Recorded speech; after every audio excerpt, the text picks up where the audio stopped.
আমরা দুর্নীতি করি না, দুর্নীতি করব না, দুর্নীতি করতে কাউকে আমরা দেব না। বাংলাদেশের দুর্নীতি বন্ধ করলে দেশ শুধু সিঙ্গাপুর নয়, এর চেয়ে অনেক উন্নত হবে। আমার দেশের গরিব মানুষরা তার ছোট্ট টুকরো জমি বিক্রি করে তার সন্তানকে বিদেশে পাঠায় টাকা ইনকাম করার জন্য।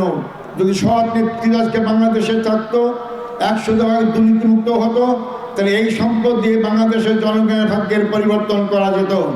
আমার দেশের সন্তানদেরকে চাকরির জন্য বিদেশে যেতে হতো না, বিদেশি লোকরাই আমার দেশে চাকরি করতে আসতো। সংগ্রামী ভাই বন্ধুগণ, আমরা দ্বিতীয় যে কাজ করব, মুসলিম প্রধান এই দেশে আমরা জাকাতের আইন চালু করব। আমরা জানি যদি প্রতি বছর জাকাত আদায় করা যায় ঠিকভাবে, 50,000 কোটি টাকা জাকাত আদায় করা সম্ভব। এই দুইটি কাজ করেই বাংলাদেশের জনগণের ভাগ্যের পরিবর্তন হবে।